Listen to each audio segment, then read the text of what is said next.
d'amitié et de travail de deux chefs d'État. Il s'agit de Yayi Boni du Bénin et de Faure Gnassingbé du Togo. Ils sont venus apporter leur soutien au président de la République, Issoufou Mahamadou, dans son combat contre Boko Haram. Présentation de 4 groupes de malfrats ce matin à la police judiciaire. Détail dans ce journal.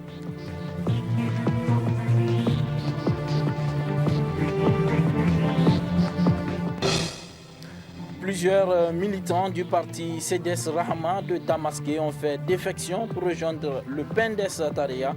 C'était au cours d'un grand meeting. Mesdames et messieurs, bonsoir et bienvenue dans cette édition du soir de la télévision Dunia. Tout d'abord, ce communiqué du secrétariat général de l'Assemblée nationale. Le communiqué est ainsi libellé. Le président de l'Assemblée nationale a l'honneur d'informer, mesdames et messieurs les députés, que la deuxième session extraordinaire de l'Assemblée nationale au titre de l'année 2015 est convoquée pour le jeudi 26 février 2015 dans l'hémicycle place de la Concertation à partir de 10 heures. Cela dit, le président de la République du Togo et celui du Bénin ont effectué ce matin une visite d'amitié et de travail au Niger. Une visite d'État placée sous le signe du renforcement des liens de solidarité entre les trois pays. Faure Gnassingbé et Yayi Boni viennent ainsi soutenir les autorités nigériennes dans leur combat contre la secte terroriste de Boko Haram. Suivez l'intervention du président de la République du Niger, celui du Togo et enfin du président béninois. Sont prises pour continuer le combat contre Boko Haram. Et vous êtes au courant de toute façon des succès que nos forces sont en train de remporter face à Boko Haram. Et c'est pour cela que je dis, Boko Haram qui a connu un certain nombre de succès au début de son action, est en train d'essuyer des défaites. Rappelez-vous, l'attaque de Boko Haram contre le Niger, le 6 février, s'est soldée par un écrasement de Boko Haram par nos forces. Les forces nigériennes et les forces tchadiennes à Bosso ont écrasé Boko Haram. Seuls face à Boko Haram, à Difa, ont écrasé Boko Haram. Donc nous sommes en train d'infliger des défaites à Boko Haram. Et notre conviction, c'est que, je l'ai dit souvent d'ailleurs, Boko Haram n'a pas d'avenir. Boko Haram sera vaincu, Inch'Allah. Je n'ai aucun doute par rapport à cela. Et nous n'avons aucun doute par rapport à la défaite de Boko Haram, parce que Boko Haram est du mauvais côté. Boko Haram n'a pas une cause noble comme la nôtre. Nous défendons une cause noble, une cause juste, et nous sommes déterminés, nos peuples sont déterminés à se battre pour garantir leur sécurité, pour garantir la liberté, pour empêcher que des extrémistes comme Boko Haram puissent dominer notre sous-région. Donc l'espoir est permis et Inch'Allah, dans les prochains mois, nous arriverons à vaincre totalement Boko Haram. Notre objectif étant d'éradiquer le terrorisme dans la zone sahélo-saharienne, que ce soit du côté du Nigeria, que du côté du Mali ou du côté de la Libye. Nous voulons saluer le sursaut du peuple nigérien qui a montré qu'il n'adhérait pas du tout à cette idéologie de Boko Haram. Nous l'avons vu lors de la grande manifestation qui a eu lieu à Niamey, mais aussi dans d'autres villes du pays. Et puis, c'est surtout de féliciter, de saluer la bravoure, la combativité des forces armées du Niger qui ont su repousser les différentes attaques. Nous voulons dire que nous nous sentons solidaires du peuple nigérien comme des peuples du Nigeria, du Cameroun et du Tchad qui sont engagés dans un même combat. Il faut savoir que la menace que pose Boko Haram, et nous pensons que la réponse doit également être régionale. Ça, c'est le volet diplomatique. Nous en avons parlé Et je pense que nous prendrons des initiatives dans ce sens dans les jours et semaines à venir. Toutes ces dimensions-là, nous devons mobiliser toutes nos ressources. Pourquoi nous parlons d'une mobilisation générale, genre d'union sacrée, force politique, toutes les populations, la jeunesse, l'éducation, la sensibilisation, tout, nous devons passer par là. Nous allons mobiliser toutes nos ressources et nous serons toujours ouverts aussi, s'agissant du partenariat avec la communauté internationale. Et je pense quand même qu'aujourd'hui, Boko Haram nous impose une guerre qu'on n'a pas souhaitée. Et tenez toutes les ressources aujourd'hui qui sont englouties pour mener cette guerre-là. Mais le président l'a indiqué, Boko Haram sera vaincu, ou elle dirait vaincu. Vous suivrez d'ailleurs l'intégralité de cette visite des présidents béninois et togolais au Niger, en partie magazine de ce journal. Vous le savez, le Niger a reçu ces dernières 72 heures 3 hautes personnalités des pays amis du Niger, venus l'encourager dans sa lutte contre Boko Haram. Par ces visites, ces pays réitèrent leur attachement à la paix dans la sous-région et montrent aussi que le Niger n'est pas seul dans cette lutte. N'est-ce pas, Isidore Banaba? À peine engagé officiellement dans la lutte contre Boko Haram, que le Niger reçoit les encouragements et les félicitations d'autres nations. Ainsi, à l'espace de 72 heures, le Niger accueille 3 hautes personnalités des pays frères venus manifester la détermination de leurs pays respectifs à accompagner le Niger dans sa lutte contre Boko Haram, devenu, il faut le dire, une hantise sécuritaire dans la sous-région. Laurent Fabius est venu transmettre les félicitations de la France, mais aussi rassurer de l'appui de Paris. Yahi Boni lui apporte le soutien du peuple béninois, qui fait d'ailleurs partie des pays membres de la commission du bassin du lac Tchad, où sévit actuellement Boko Haram. Faure Simbe lui transmet les encouragements et la solidarité du peuple togolais.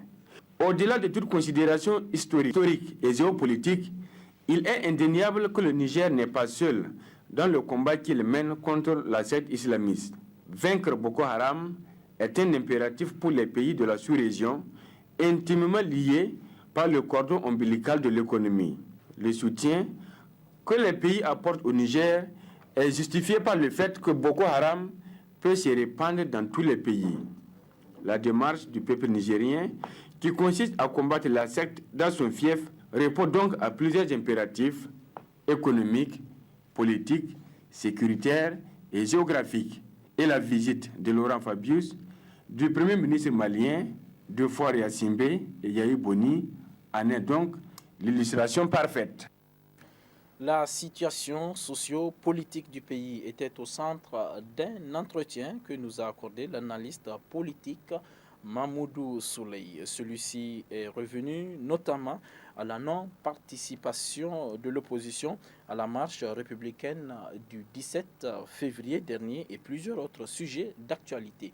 Je vous propose un extrait de son entretien. Nous avons critiqué ce comportement en son temps. L'opposition n'a pas eu un comportement de nationalisme là-bas. L'opposition aurait dû, ne serait-ce que pour montrer sa bonne foi à ses électeurs, participer à cette marche, parce que cette marche est un acte symbolique. Cette marche consistait à rassurer la population elle-même. Cette marche consistait à fortifier l'armée qui est sur le terrain du combat contre Boko Haram. Refuser de participer à cette marche, ça s'analyse comme une sorte de passe-droit à Boko Haram. Je pense que l'opposition a perdu son prestige en refusant de défendre l'intégrité du territoire, de défendre l'indépendance du territoire. Boko Haram a des ambitions territoriales. Boko Haram veut avoir des arrières terrains, des endroits où il va s'organiser pour créer son califat. Ce qui veut dire que l'intégrité territoriale du Niger peut être compromise lorsque Boko Haram aura la victoire.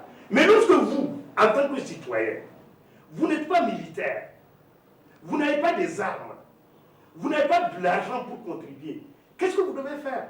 Sortir et manifester votre désaccord avec l'invasion de Boko Haram.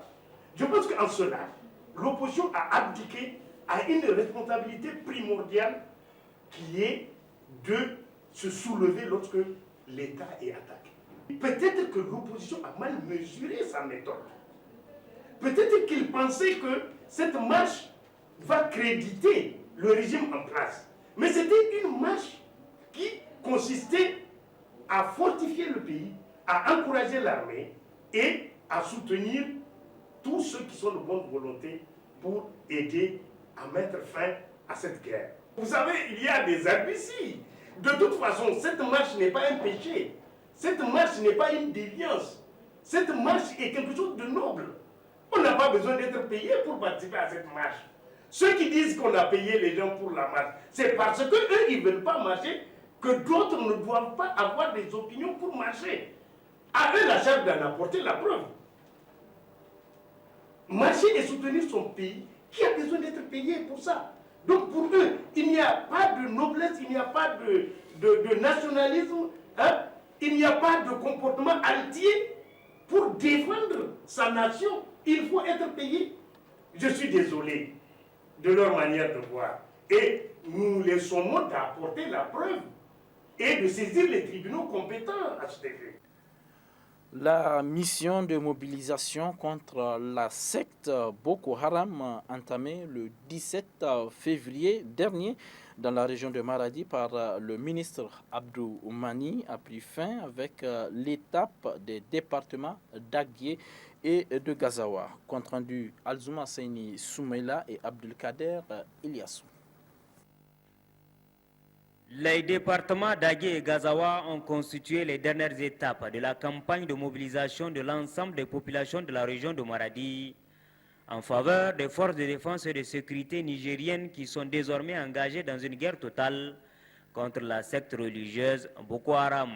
Arrivé dans la ville d'Agué, le ministre des Postes, des Télécommunications et de l'Économie numérique et sa délégation ont été accueillis par une marée humaine mobilisés à la devanture de la résidence du chef de canton pour témoigner de leur engagement et leur soutien aux forces de défense et de sécurité nigériennes.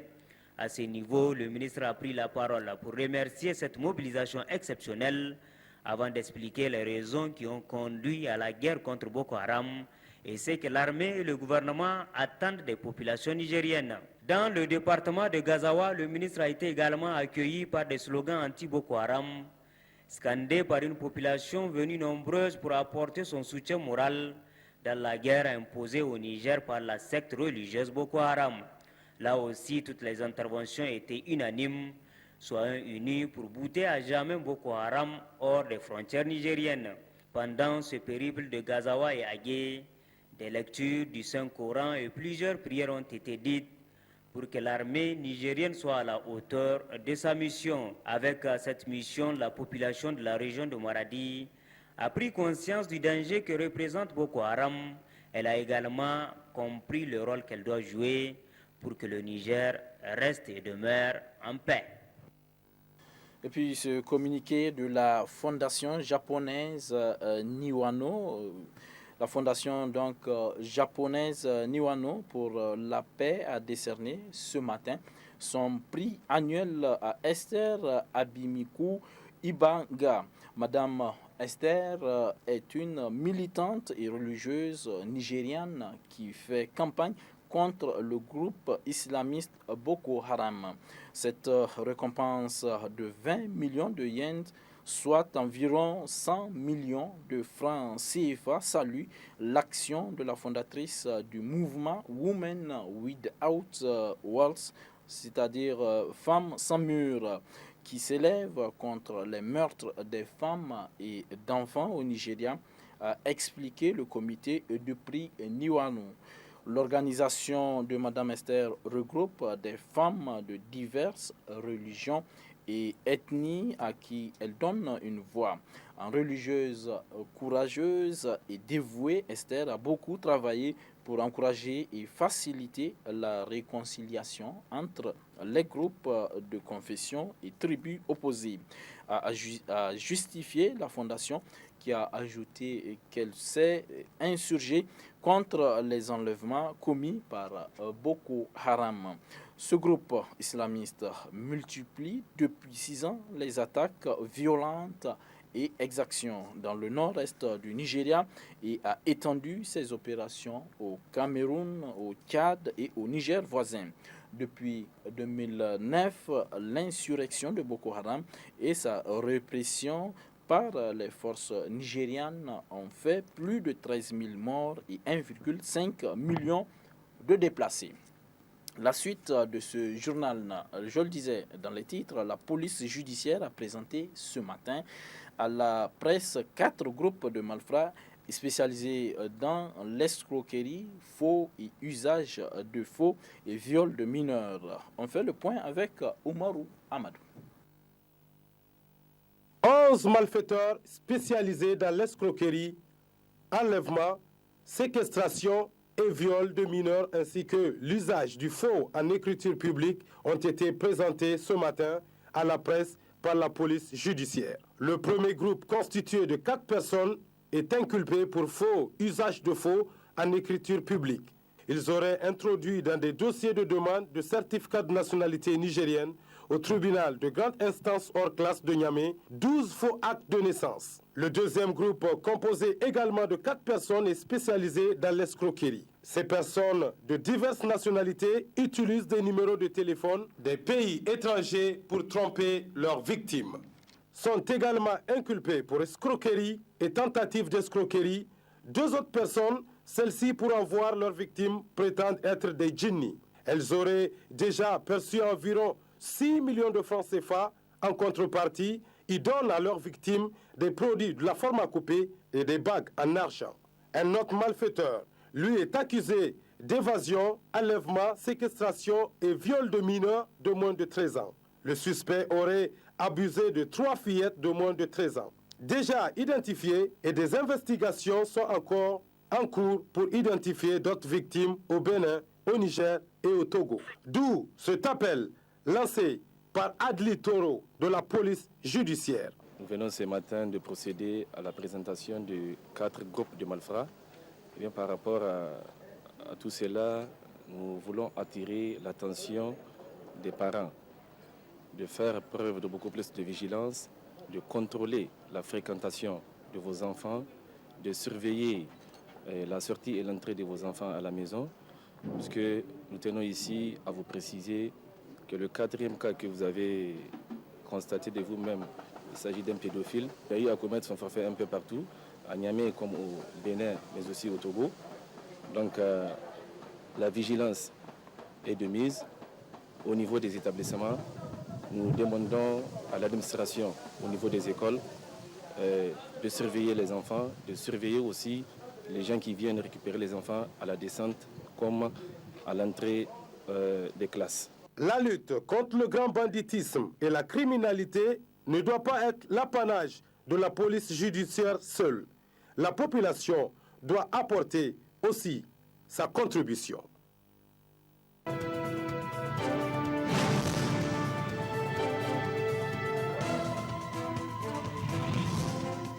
Vous l'avez compris, nous avons sur ce plateau un invité. Il s'agit de M. Zapi. Oui, bonsoir Mokhtar. Bonsoir M. Zapi. Vous êtes animateur à Move et vous êtes là pour nous parler du bonus Move Mokolo. Expliquez-nous. Ben voilà, bonsoir Mokhtar, bonsoir également à tous les téléspectateurs de Dunia TV. C'est un réel plaisir d'être sur ce journal 20h. Alors le bonus Mokolo Mokolo, on l'a lancé la semaine dernière. On réapparaît également pour dire tout simplement à tous les abonnés Move que Move, étant soucieux de sa clientèle, revient en force pour leur faire plaisir. Alors le bonus Mokolo Mokolo, c'est un bonus 100% de bonus. C'est-à-dire lorsqu'on a 100 francs, c'est à partir de 100 francs, il faut avoir son compte crédité de 100 francs et on peut bénéficier de ce bonus 100%. Et ce qui est exceptionnel, Monsieur Mokhtar, c'est que c'est un bonus valable sur tous les autres réseaux. D'accord. Et la période de ce bonus, on peut le savoir? Écoutez, ce bonus, on l'a dit, hein, c'est un bonheur d'être proche de sa clientèle. Ce bonus commence demain et finit le 27. Donc, à partir de demain, nos amis, nos abonnés, ceux qui ont des puces Move peuvent profiter rapidement puisque c'est très simple, c'est très utile, donc il faut en profiter au maximum. Monsieur Zapi, comment adhérer à ce Move? Écoutez, d'abord, pour profiter de ce bonus Mokolo Mokolo, il faut être d'abord un abonné Move, c'est-à-dire avoir une puce Move. Et c'est automatique. Lorsqu'on a une puce Move, c'est par 4 rechargements ou par EVD, entre guillemets, par Chap ou par carte de recharge. Et c'est très simple. C'est à partir de 100 francs. Lorsqu'on a un solde de 100 francs, on peut bénéficier de ce bonus Mokolo Mokolo. Vous avez 100 francs, vous avez dans l'immédiat 200. Vous avez 1000 francs, vous avez 2000. Et ce qui est exceptionnel, Monsieur Mokhtar, c'est que c'est valable sur tous les réseaux. Je peux appeler un autre réseau concurrent, ainsi de suite, à la même valeur. Merci beaucoup, Monsieur Zapi. Et je voulais juste rajouter, pour ceux qui n'ont pas de puce, ils peuvent se rendre dans nos agences. Les puces sont à 250 francs CFA. Et puis, dans l'immédiat, lorsque vous achetez votre puce, on vous identifie en même temps. Move, toujours proche de sa clientèle, revient en force. Et merci en tout cas à tous les abonnés. Merci, Monsieur Zapi. Je rappelle que vous êtes animateur, n'est-ce pas, à Move. Et merci pour toutes ces explications. Par rapport au bonus Mokolo Mokolo, je vous invite d'ailleurs à rester avec nous pour suivre la suite de ce journal.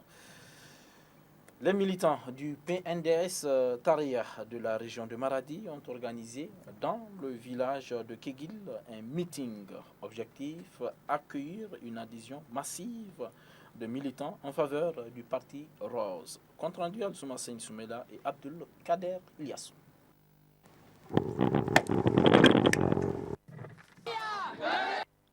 Organisé dans le village de Kegel, un village situé à proximité de la ville de Maradi par les militants pour la démocratie et le socialisme, PNDS Taria de la région de Maradi. Ce meeting politique a pour but d'accueillir en grande pompe l'adhésion de Alhaj Ibrahim Mati, village et ses partisans au Parti Rose. Une adhésion de masse qui grossit les rangs du PNDS Taria, salué par les responsables régionaux du parti. L'engagement des nouveaux venus, leur adhésion trouve ses raisons dans les multiples actions de développement du président de la République. Quand on a en face de soi un président qui a comme souci de construire ce pays, pourquoi ne pas l'appuyer? Pourquoi? Notre objectif, c'était ça. C'est pour l'appuyer vraiment de pouvoir construire ce pays, d'aider les pauvres où ils sont, résoudre tous les problèmes sociaux. S'il faut qu'il le fasse, il faut qu'il y ait un soutien global. Pour adhérer, qu'est-ce qu'on a fait? On a fait faire des photos, des cartes. Donc chacun aura sa photo et sa carte. Ça, on souhaite. S'il va continuer pour son œuvre de reconstruction, de renaissance, de protection des pauvres, ça, nous allons l'appuyer. On va lui jeter nos bulletins 100%. Et le village et toute la sous-région. Et tous les villages qui sont à côté. Ça, il faut que ça soit clair, c'est ça. Militant au PNDS Taria fera du village de Kegil un village acquis à la cause du programme. Politique, toujours les militantes et militants du parti Pena Alouma de la commune de Meyara, c'est toujours dans la région de Maradi, ont rendu public une déclaration. Celle-ci est relative à la vie du parti dans la commune et apporte leur soutien au programme de la Renaissance. Les images. Depuis le début de cette 7e République, Les militants du PNA Al-Oumma de la commune de Mayara se sont spécialement mobilisés pour renforcer le parti dans cette zone. Fort heureusement, plusieurs dizaines de compatriotes ressortissants et résidents dans la commune ont adhéré massivement au parti et certains d'entre eux ont même pris des responsabilités au sein du bureau communal, du bureau régional de Maradi et même du bureau politique national.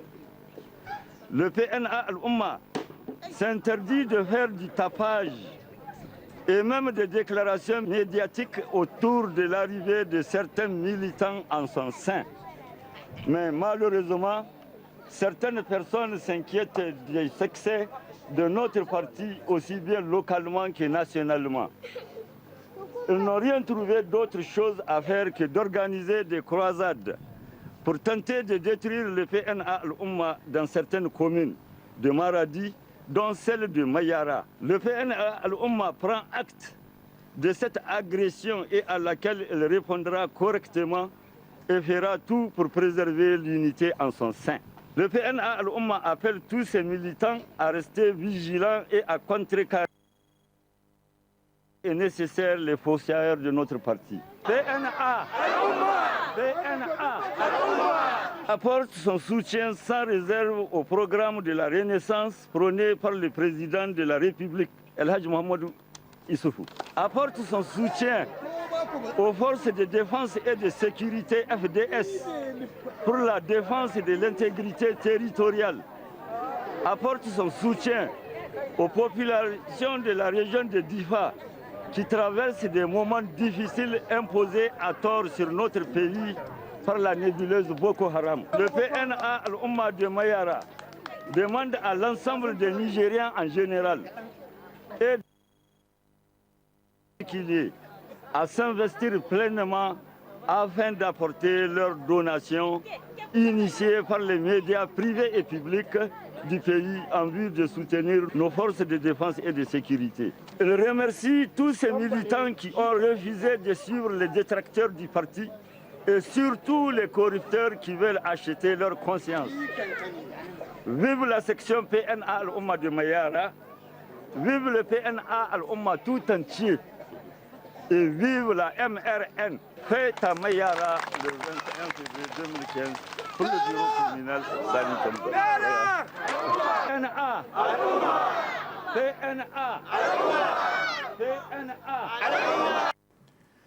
Les militantes et militants du parti CDS Rahama de la commune rurale de Tamaské, dans le département de Keita, région de Tawa, ont quitté leur formation politique pour adhérer au PNDS Tareya, et c'est à travers un meeting organisé à Tamaské. Les militantes et militants du parti nigérien pour la démocratie et le socialisme PNDS Tareya ont accueilli Mal Lawali, opérateur économique de Tamaské, et sa base, qui quitte sa formation politique, à savoir la Convention démocratique et sociale CDS Rahama, pour adhérer au PNDS Tareya. C'est ce qui fait l'objet de ces meetings de la commune rurale de Tamaské, dans le département de Keita, région de Tawa. Au cours de ce meeting, les représentants des différentes structures départementales, les membres de la fédération du PNDS Tareya ont tour à tour pris la parole pour situer l'importance de cette rencontre politique en faveur du parti Rose.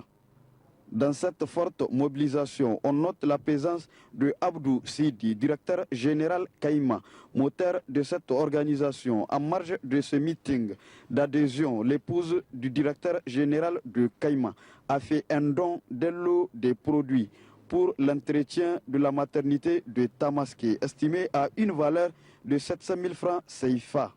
À travers ce meeting d'adhésion, Mal Lawali et sa base, militant du parti CDS Rahama, ne milite plus en faveur de cette formation politique. Il a opté pour le rayonnement du PNDS Tareya. Ses adhérents ont transmis les messages de soutien aux actions du président de la République et les décisions prises par le gouvernement de la 7e République pour faire barrière aux menaces de la secte Boko Haram au Niger. Il apporte leur soutien aux forces de défense et de sécurité dans leur noble mission.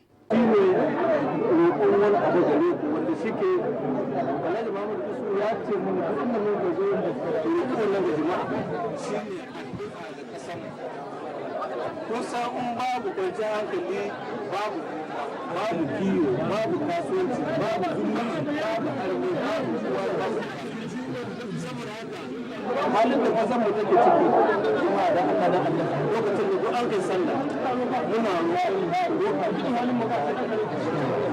roƙon mu shugabannin mu ku zari su rika kasar nan muna roƙon ku roƙa mu shugabannin mu kokarin su a rinta cikin kasar wato shi ne wanda sako wanda muka kai da shi ba don wani wani zani ba sai ne in ku godiya jama'a da abin da ya sani zai gare dan kun ku ce bai amma da wata rana. Dans ce message, il lance un appel à toute la population du Niger d'œuvrer en faveur de la paix.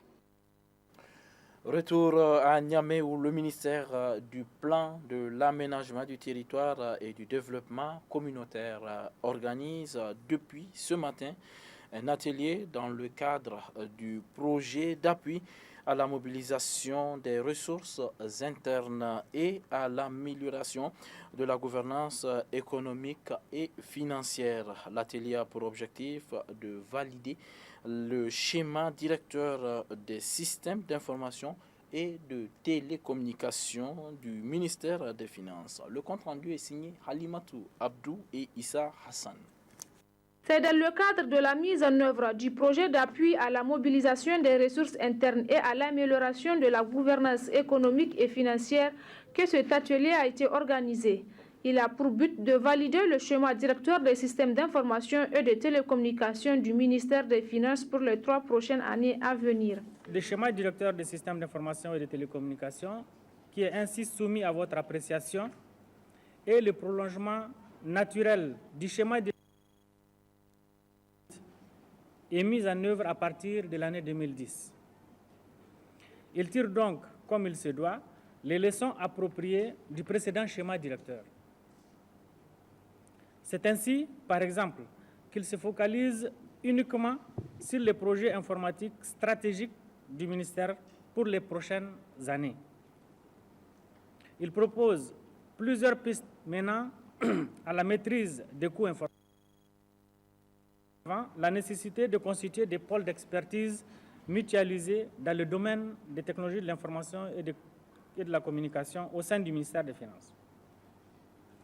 Il met également l'accent sur la réorganisation de la fonction informatique, sans laquelle aucun résultat probant ne peut être obtenu dans la modernisation de l'administration économique et financière.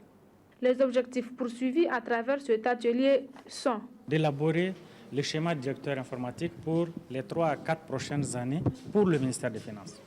Ce nouveau schéma directeur va permettre de tirer un peu les leçons des difficultés que nous avons rencontrées, des succès que nous avons connus aussi, pour essayer de les utiliser pour l'avenir. Les objectifs métiers, ce sont les objectifs que poursuivent les organisations. Le ministère des Finances, par exemple, a pour rôle, n'est-ce pas, de gérer les deniers de l'État et, par conséquent, de maîtriser la dépense publique, de mobiliser les ressources internes, d'exercer au mieux les contrôles et d'assurer, autant que faire se peut, la transparence dans la gestion des finances publiques.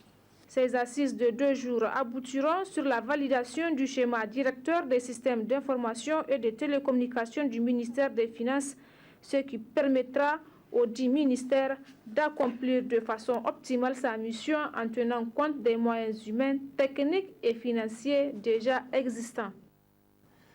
Ouverture vendredi dernier dans la salle de conférence de la Maison des Jeunes et de la Culture Garbaloga de Dosso de la journée d'information des organisations de la société civile sur le plan de développement économique et social 2012-2015. Objectif vulgariser les résultats du dit programme. Rissi, Aoussi, Abdraman et Seini Yaye.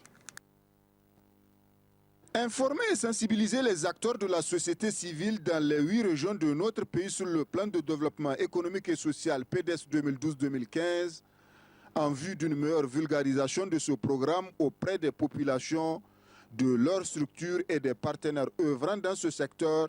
C'est la raison fondamentale de ce présent atelier. Créé en avril 2012, le plan de développement économique et social s'inscrit dans la logique politique du programme de la Renaissance du Niger, initié par le président de la République, dont l'initiative 3N constitue l'un des piliers importants. La présidente de l'Alliance contre la faim et la malnutrition parle du rôle des acteurs de la société civile dans la mise en œuvre effective de ce plan. Au sortir de cette rencontre, c'est que les uns et les autres soient informés au courant de tout ce qui se passe au niveau du pays. Les membres de la société civile, ce que nous sommes en train de faire. Mais ne nous demandez pas de parler de financement. Concernant les financements, c'est le représentant du PDS, c'est lui-même qui va parler de cette mise en œuvre en tant que combien on a engrangé et combien la mise en œuvre a pu être faite. L'appel le plus pressant que j'ai à lancer, c'est qu'il puisse finir. Parce que j'ai vu qu'ici, il y a un flottement au niveau du dossier. Donc, il faut que la société civile soit unie et comme un seul homme et d'aider au développement de ce pays-là. Parce que le gouvernement et la société civile ont des rôles complémentaires en ce qui est la communauté. Eh bien, il faut que tout le monde s'y mette. L'un des acteurs de la société civile dit que même si le plan s'achemine vers sa fin, il n'est jamais trop tard pour agir et surtout s'il s'agit de mieux faire. Le PDS est conçu pour 2012-2015. Nous sommes certes à la dernière ligne, comme on le dit, mais comme il faut le dire, c'est que la prévention pour 2016-2020, pour la deuxième phase, est très importante. Quand on sait que la société civile représente une partie importante et une force qu'il ne faut pas négliger, nous sommes venus aujourd'hui pour pouvoir expliquer à nos camarades ce qu'il y a, quels sont les résultats obtenus et maintenant dégager avec eux les perspectives pour la deuxième phase du programme de développement économique et social.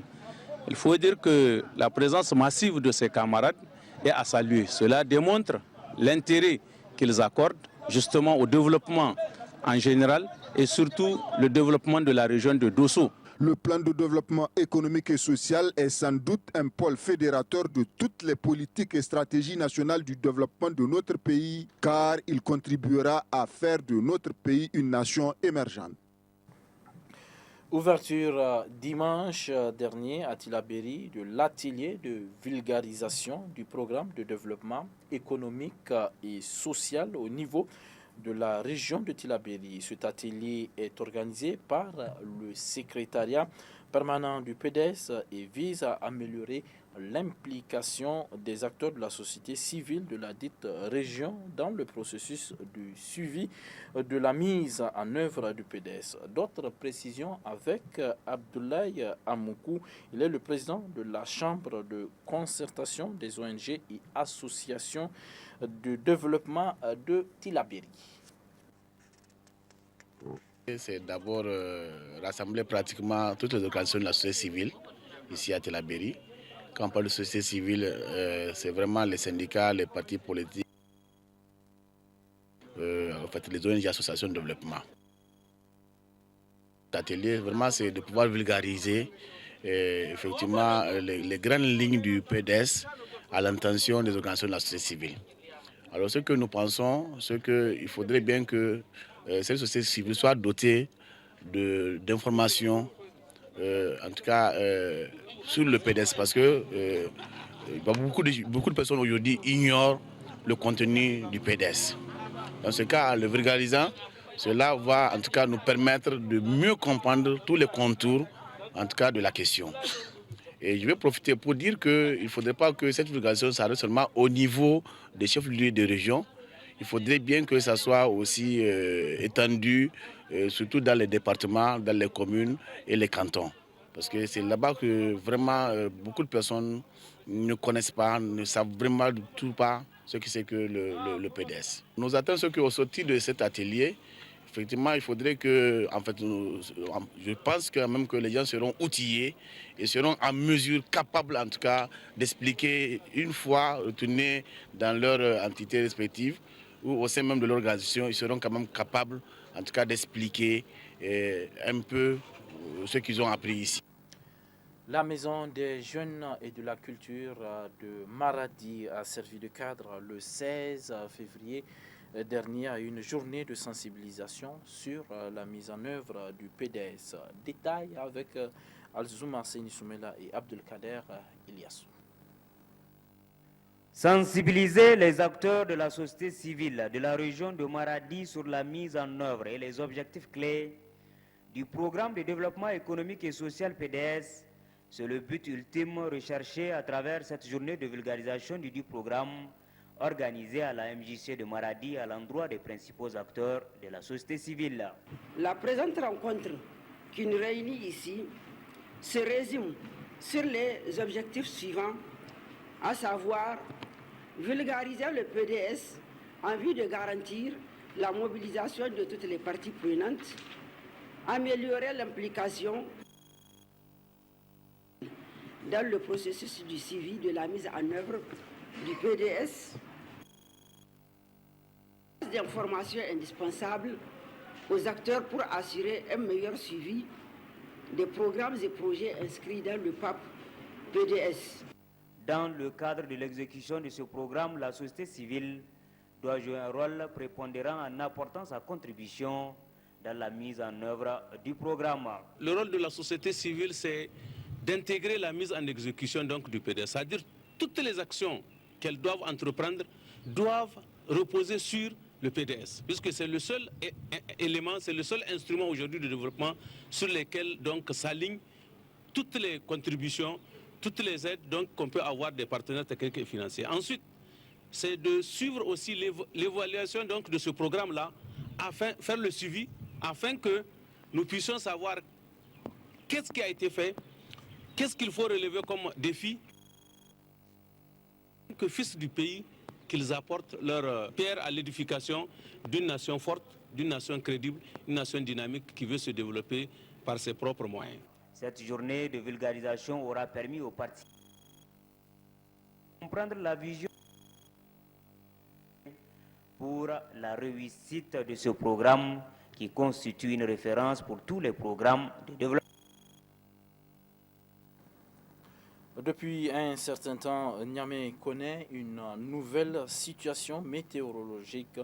Qu'est-ce qui explique cela? Élément de réponse avec Madame Ousmane Binta Adamou de la météorologie nationale.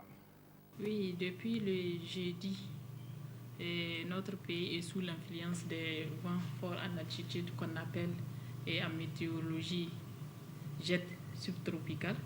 Donc ces vents forts, il a tendance à aspirer le FIT parce que le jeudi même, le FIT était jusqu'au nord Gaïa et le samedi, dimanche jusqu'à nord Tilaberi. Donc s'il aspire le FIT, donc ça fait remonter les nuages. Donc c'est ça qui a donné des faibles précipitations parce qu'on avait enregistré jusqu'à 7, 8 et 10 mm entre Tilaberi, Niamey et Dosso. Donc c'est ça qui a fait. Et cela va persister jusqu'au moins dans une semaine. Parce que jusqu'à présent, on a surtout sur l'ouest du pays.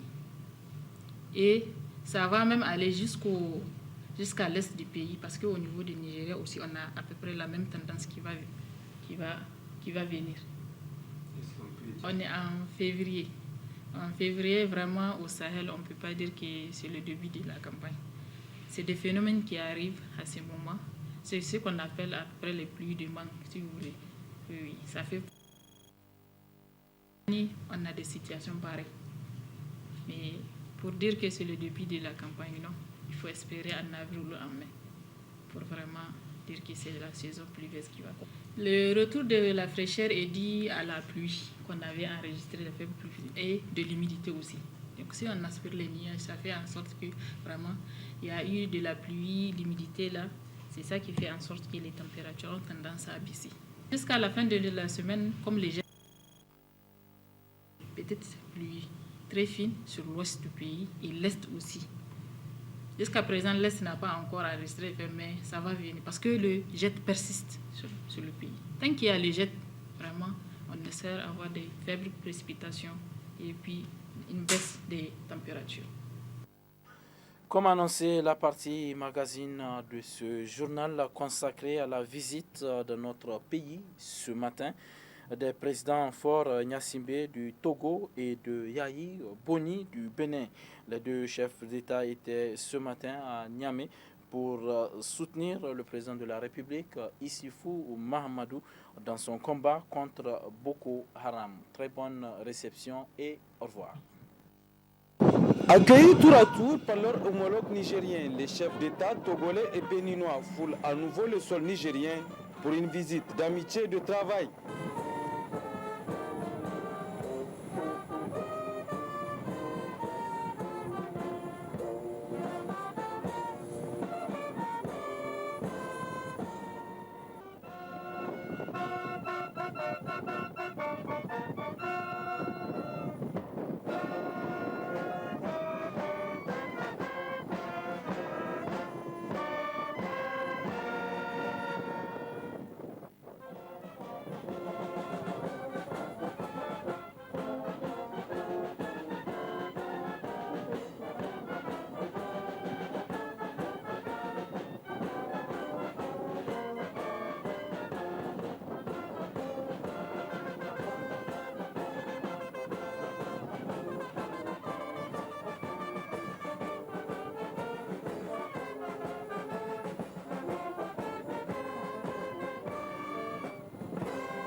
Faure et Sozimna Gnassingbé et Yahi Boni voient l'indéfectible soutien dans sa noble lutte contre les combattants sans foi ni loi de la nébuleuse Boko Haram. Nos premières pensées vont vers les familles éplorées qui ont été endeuillées dans cette odieuse attaque de Boko Haram contre plusieurs pays, dont le Niger. Nous pensons aux blessés et nous leur souhaitons un très bon rétablissement. Ensuite, nous avons été impressionnés, nous avons salué le sursaut du peuple nigérien qui a montré qu'il n'adhérait pas du tout à de Boko Haram. Nous l'avons vu dans la qui a eu lieu à Niamey, mais aussi dans d'autres villes du pays. Et puis, c'est surtout de féliciter, de saluer la bravoure, la combativité qui ont su repousser les différentes attaques. Nous voulons dire que nous nous sentons solidaires du peuple nigérien, comme des peuples du Nigeria, du Cameroun et du Tchad, qui sont engagés dans un même combat. Il faut savoir que la menace que pose Boko Haram est une menace régionale et nous pensons que la réponse doit également être régionale. Ça, c'est le parler et je pense que nous prendrons des initiatives dans ce sens dans les jours et semaines à venir. Le phénomène de Boko Haram devient de plus en plus sérieux au point qu'il dépasse les frontières maintenant du Nigeria pour s'en prendre à un des pays très proches de nous, au semestre sur le Noir, le Niger, et sans oublier les autres de l'autre zone. Alors, sans reprendre ce que le président a indiqué, franchement, nous sommes venus renouveler cette solidarité, notre engagement aux côtés du président Issoufou, saluer son leadership et celui des autres chefs d'État, nos collègues, et dire que le peuple nigérien et les autres peuples doivent pouvoir compter sur nos peuples. Et je voudrais aussi, en second point, indiquer que la question de Boko Haram aujourd'hui au Niger est une question sérieuse pour nous.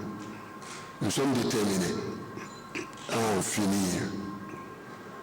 La guerre contre Boko Haram, pour nous, n'est plus négociable. Le chef suprême des armées du Niger, qui se félicite de cette marque, manifeste de compassion et de soutien de ses homologues béninois et togolais, leur a exprimé toute la gratitude et la reconnaissance de son pays. Issoufou Mamadou dégrainé devant ses autres quelques actions réussies par le force de défense et de sécurité nigérienne pour faire face à des agissements du groupe terroriste Boko Haram dans la région de Difa. Toutes les dispositions sont prises pour continuer le combat contre Boko Haram. Vous êtes au courant de toute façon des succès que nos forces sont en train de remporter face à Boko Haram. Et c'est pour cela que je dis Boko Haram qui a connu un certain nombre de succès au début de son action, des défaites. Rappelez-vous l'attaque de Boko Haram contre le Niger le 6 février par un écrasement de Boko Haram par nos forces. Les forces nigériennes et les forces tchadiennes à Bosso ont écrasé Boko Haram. Les forces nigériennes, seules face à Boko Haram, ont écrasé Boko Haram. Donc nous sommes en train d'infliger des défaites à Boko Haram. Et notre conviction, c'est que, je l'ai dit souvent d'ailleurs, Boko Haram n'a pas d'avenir. Boko Haram sera vaincu, Inch'Allah. Je n'ai aucun doute. Par rapport à la défaite de Boko Haram, parce que Boko Haram est du mauvais côté. Boko Haram n'a pas une cause noble comme la nôtre. Nous défendons la cause juste et nous sommes déterminés, nos peuples, pour sécurité, pour garantir la liberté, pour empêcher que des extrémistes comme Boko Haram puissent dominer notre sous-région. Donc l'espoir est permis et Inch'Allah, dans les prochains mois, nous arriverons à vaincre totalement Boko Haram. Notre objectif étant d'éradiquer le terrorisme dans la zone sahélo-saharienne, que ce soit du côté du Nigeria, que du côté du Mali ou du côté de la Libye. Se prêtant aux questions des journalistes, les chefs d'État nigériens, togolais et béninois affirment partager la même vision quant à la guerre sans merci à livrer contre la poussée des forces obscurantistes dans la sous-région et en appel à l'union sacrée de tous pour venir à bout de la secte satanique Boko Haram. Ressources, pourquoi les gens d'union sacrée, forces politiques, la jeunesse, l'éducation, la sensibilisation, tout, nous devons passer par là. Nous avons toutes nos ressources et nous serons toujours ouverts aussi, s'agissant du partenariat avec la communauté internationale. Et je pense quand même qu'aujourd'hui, Boko Haram nous impose une guerre qu'on n'a pas souhaitée. Et tenez toutes les ressources aujourd'hui qui sont englouties pour mener cette guerre-là. Mais le président l'a indiqué, Boko Haram sera vaincu, ou est déjà vaincu. Et nous sommes déterminés dans un cadre de stratégie régionale. Donc les enfants qui constituent aujourd'hui la centralisation, nous en sommes conscients. Et la jeunesse également, nous en sommes conscients. Et de ce point de vue, la question mobilisation nous préoccupe et s'inscrit au fond de nos priorités. La question du développement également. Tout sera mené de pair.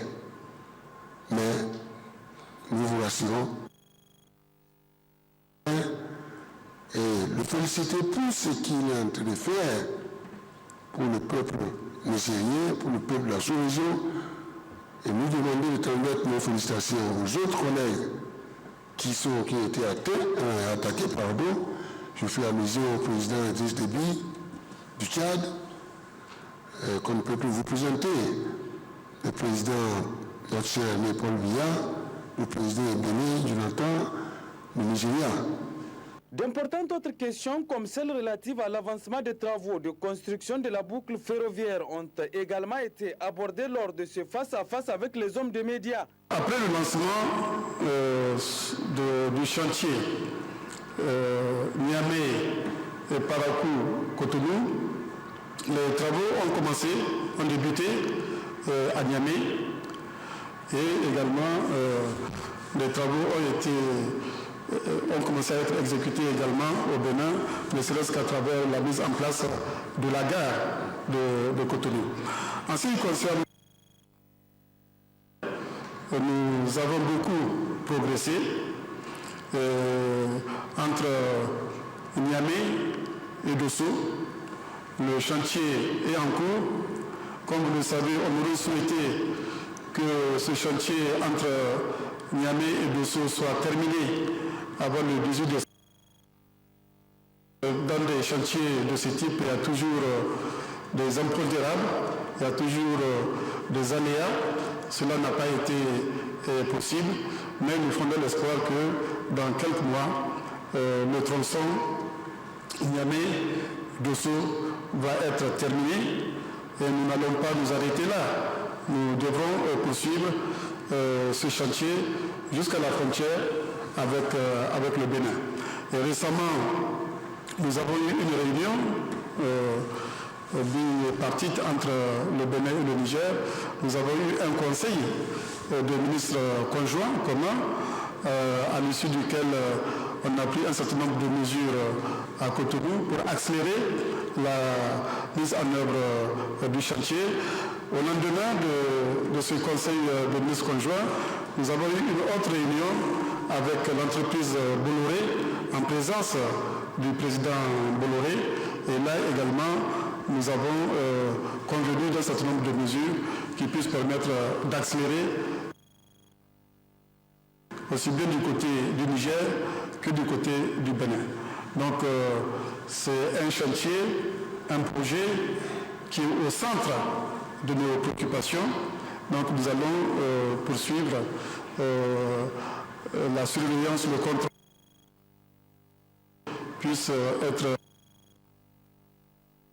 Comme je dis, on ne va pas s'arrêter là, il faut penser aux autres tronçons, le tronçon Lomé-Cotonou et puis le tronçon avec le Burkina jusqu'à Abidjan. Avec ces soutiens chaque jour renouvelés des pays africains et occidentaux aux autorités nigériennes, dans leur noble lutte contre les terroristes de Boko Haram, l'avenir s'annonce de plus en plus sombre pour la nébuleuse d'Aboubacar Shekau, dont les hommes ont essuyé d'énormes pertes depuis leur première intervention en territoire nigérien le 6 février dernier. À travers cette déclaration, j'ai relevé un certain nombre de choses. La manie à la désinformation, une tendance à la manipulation et des incohérences dans la déclaration. La désinformation, c'est lorsque les membres de la RDR ont dit que je suis sorti en service commandé pour jeter l'opprobre sur eux. Bon, ils savent depuis toujours que moi, je ne travaille pas en service commandé. Je ne suis sous presse. Des interviews, il m'est arrivé d'en accorder à tous les organes pratiquement qui, à un moment, existaient. Et je n'ai de m'accrocher à un organe de presse pour accorder une interview. Chaque fois, si je juge utile d'intervenir, j'interviens, parce que je n'interviens pas sur tous les sujets. Alors, donc, je n'ai pas travaillé en service commandé, mais parce que j'avais été sollicité et que le sujet me paraissait d'une importance qui justifie que j'intervienne. La manipulation qui confine aussi à la désinformation, c'est quand on affirme que je suis intervenu au mépris d'une soi-disant obligation de réserve en raison de ma qualité de membre du Conseil supérieur de la magistrature. C'est faux. Je n'ai pas d'obligation de réserve. C'est l'obligation de respecter le secret de délibération. Et ce n'est pas le cas ici. Il s'agit d'un débat public qui concerne l'État, qui concerne une institution de l'État. Donc je suis intervenu pour donner mon point de vue. Et j'ai le droit, au même titre que les membres de la RDN ont le droit de s'exprimer sur la Cour constitutionnelle, j'ai le droit d'intervenir aussi. Seulement la différence, c'est que moi, je ne le fais pas avec la démesure qu'ils mettent à intervenir. La manipulation et la mise en scène, c'est quand on me prête certains propos. La déclaration dit que si les 10 membres de la RDR, soit dit en passant, je n'ai jamais su qu'ils étaient 10 ou 20 ou 50, si ces membres-là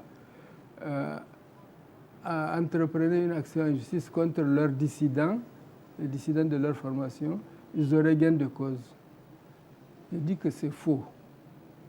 Un jour, un journaliste m'a demandé est-ce que les partis qui sont victimes de dissidences-là peuvent se plaindre contre leur...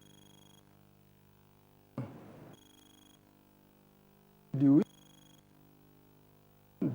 Tout celui qui estime qu'il a une question à défendre, il s'adresse à la justice. Mais de là à dire que j'ai dit qu'ils auront gain de cause, c'est faux. Ça, c'est... On recherche une complicité quelque part ou l'aval d'une certaine opinion pour accréditer un peu sa thèse. Les membres de la RDR au défi de produire l'interview où j'ai dit ce qu'ils ont dit dans leur déclaration. J'ai dit que, est-ce qu'ils peuvent s'adresser à la justice? J'ai dit qu'ils peuvent s'adresser à la justice, mais c'est tout. Ça ne veut pas dire que j'ai dit qu'ils auraient gain de cause. Moi, je ne fais pas de charlatanisme juridico-judiciaire pour dire que telle action, si vous la portez, vous aurez gain de cause.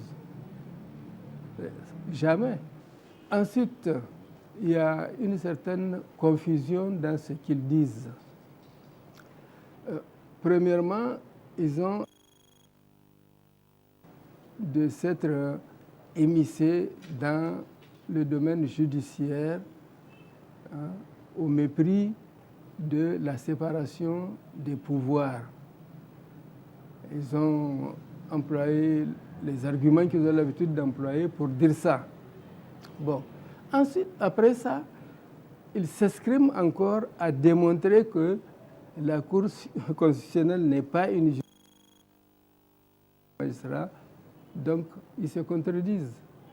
C'est une confusion volontaire parce qu'on fait feu de tout bois, on fait appel à toutes sortes d'arguments pour essayer de construire une thèse. Leurs deux arguments-là s'annulent. D'une part, ils disent que le chef de l'État s'est immiscé dans les services, dans les fonctions judiciaires.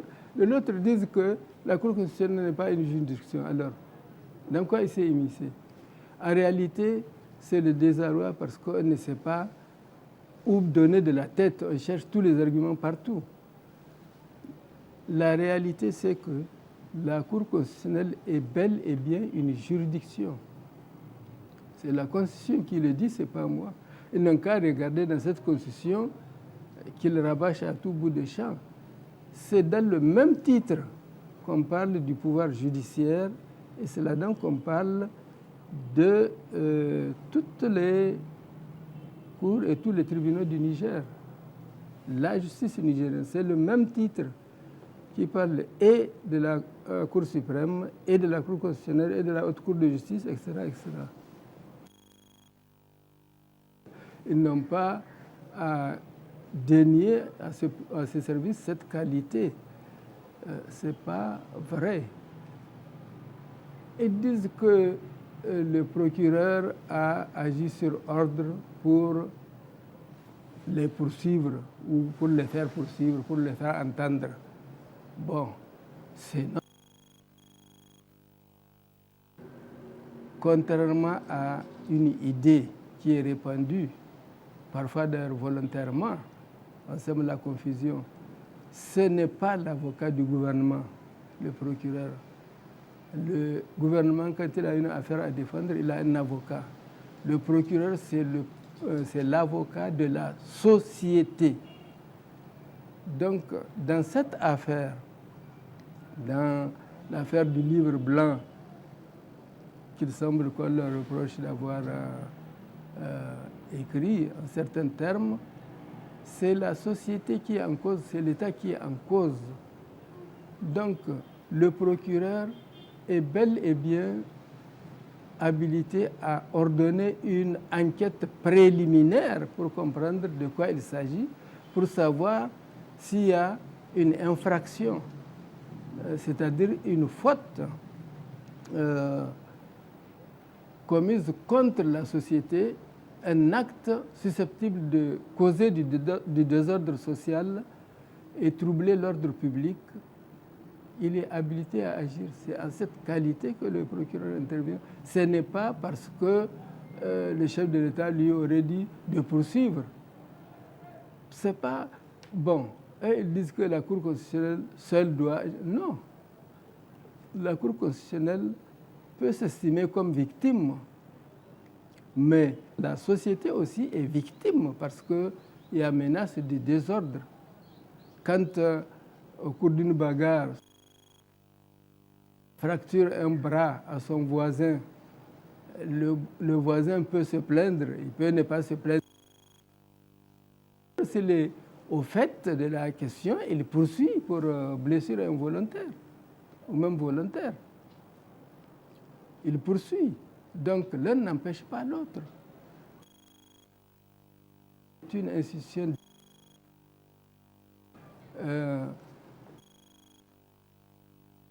Elle concerne tous les autres citoyens. C'est à ce titre que moi je suis intervenu pour dire mon point de vue sur la question sur ce qu'on a dit sur la Cour suprême. Et j'ai le droit de le dire. En fait, cette attitude des membres de la RDR face à quelqu'un qui exerce un droit inscrit dans la Constitution, de jouir de sa liberté d'expression sur un problème national, par le fait qu'on veut simplement imposer, même à de tentatives de diabolisation et de mensonges, on veut imposer silence à tous ceux qui peuvent, sur un problème, apporter un minimum de clarté dans la confusion qu'ils veulent semer quotidiennement. Ce n'est que ça, rien d'autre. Ils veulent clouer, excusez l'expression, le bec à tous ceux qui osent croisser dans leur direction, dans le sens où eux, ils parlent. Ce n'est que ça. Or, si c'est ça, effectivement, je les avertis charitablement qu'ils le font en pure perte de temps. Parce que jamais je ne me tairai lorsque j'ai quelque chose à dire sur une question qui intéresse une ou plusieurs institutions de l'État. Ce n'est pas leur diabolisation ou leur tentatives même à la limite de diffamation qui vont m'arrêter, je parlerai, mais seulement à la différence avec mesure, avec les égards que je dois aux institutions de la République du Niger. Parce que moi, j'ai une autre idée.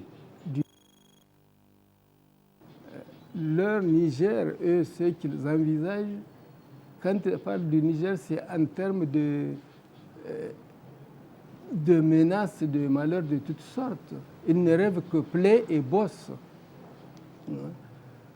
Ils ne parlent que guerre civile, cataclysme et autres catastrophes absolues pour un rien. Moi, je ne parle pas comme ça. Je parle de ce que je sais et avec mesure et en restant dans le cadre des lois et règlements. Je ne parle pas. Leur problème, c'est qu'il faut parler, dire n'importe quoi. Il faut parler pour parler. On s'en fout de ce que dit la loi. Le titre 2 qui traite des libertés fondamentales, il les égrène, ces libertés-là, et à la fin, il est clôturé par une disposition qui dit que tous ces droits, toutes ces libertés s'exercent dans le cadre des lois et règlements. Et c'est ça, moi, mon credo, respecter la loi, et essayer d'atténuer les exagérations qui vont à l'encontre des dispositions. Rien de plus.